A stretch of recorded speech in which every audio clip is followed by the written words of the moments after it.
बहुत समय पहले की बात है। एक घना जंगल था जहाँ जाने से हर कोई डरता था।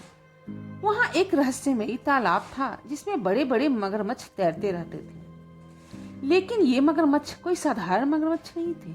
ये वो लोग थे जिन्हें एक खतरनाक चुड़ैल त्रिकालिनी ने अपने जादू से मगरमच्छ बना दिया था। त्रिकालिनी एक बहुत ही चालाक और शक्तिशाली थी। वह केवल काले जादू में ही नहीं बल्कि छल और मोहक रूप बदलने में भी माहिर थी। वह अपने जाल में लोगों को फंसाने के लिए किसी भी रूप में बदल सकती थी। कभी एक बूढ़ी महिला, तो कभी एक मासूम बच्ची, तो कभी एक सुंदर राजकुमारी। राज्य के वीर और बुद्धिमान राजकुमार अर्जुन को जब इस श्रापित जंगल की सच्चाई पता चली तो उसने ठान लिया कि वह इस रहस्य को अवश्य सुलझाकर लोगों को वहां से मुक्त कराकर रहेगा। उसने अपने गुरु से आशीर्वाद लिया और जादुई मंत्रों की शक्ति को प्राप्त करके अकेले ही जंगल की ओर निकल पड़ा। अचानक रास्ते में ही उसने महसूस किया कि हवा में कुछ अजीब सी गंध है। जंगल में प्रवेश करते ही पेड़ सरसराने लगे और हल्की हल्की सी हंसी की आवाज भी गूंज रही थी। अर्जुन ने तलवार को कसकर पकड़ा और आगे बढ़ने लगा। जैसे ही अर्जुन तालाब के पास पहुंचा, सामने से अचानक ही एक दिव्य प्रकाश फैला और वहां एक अनुपम सुंदरी लड़की दिखाई पड़ी। उसका चेहरा चंद्रमा की तरह चमक रहा था और आंखें गहरी और मोहक थी।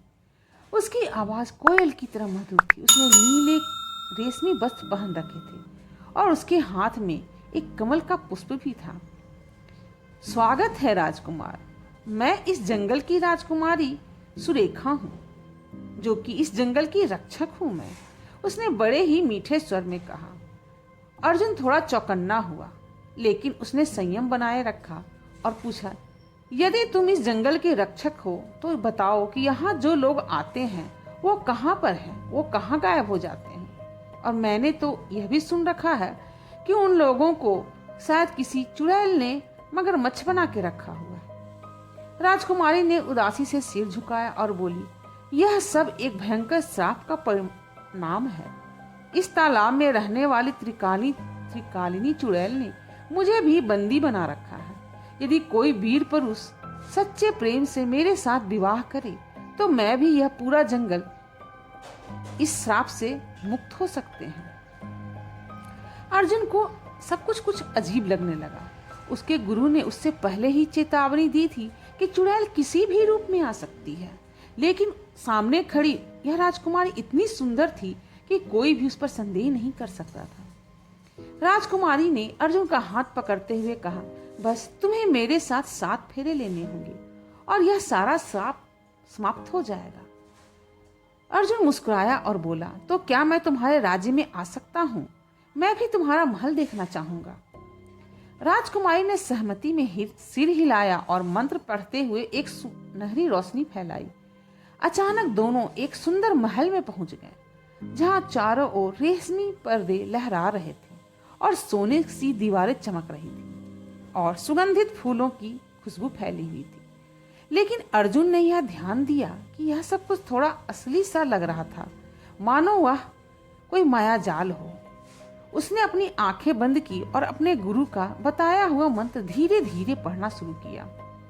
ओम त्र्यंबके नमः, मोह नष्ट हो और सत्य का प्रकाश फैले। जैसे ही यह मंत्र पूरा हुआ, अचानक महल की दीवारें हिलने लगी, फूलों की खुशबू तेज गंध में बदल गई और यह सुंदर राजकुमारी जोर जोर से चीखने लगी, नहीं, यह असंभव है, ऐसा नहीं हो सकता। अर्जुन ने अपनी आंखें खोली और देखा कि वह महल गायब हो चुका था। उसके सामने कोई राजकुमारी नहीं बल्कि वही भयानक चुड़ैल त्रिकालिनी खड़ी थी। उसकी आंखें जल रही थी और उसके बाल बिखरे पड़े थे और उसकी त्वचा सड़ी गली सी दिखाई पड़ रही थी। तुमने मेरी माया को कैसे तोड़ा राजकुमार? उसने क्रोध से गरजते हुए पूछा। अर्जुन ने हिम्मत से उत्तर दिया, सच्चा प्रेम छल और धोखे पर नहीं बल्कि विश्वास और ईमानदारी पर आधारित होता है। मैं तुम्हारी असलियत पहचान चुका था त्रिकालिनी। चुड़ैल गुस्से में अब आ गई और उसने अपने हाथ से एक काला अग्नि का गोला बनाया और अर्जुन की ओर फेंक दिया। लेकिन अर्जुन ने भी अपनी ताबीज को पकड़ते हुए ऊंचे स्वर में गुरु का दिया हुआ मंत्र पढ़ा। ओम ह्रीं क्लीं चामुंडाय विच्चे। जो छल में है वह मिटे, जो सत्य में है वह अमर हो। एक दिव्य प्रकाश निकला और चुड़ैल त्रिकालिनी का सिर काटते हुए निकल पड़ा।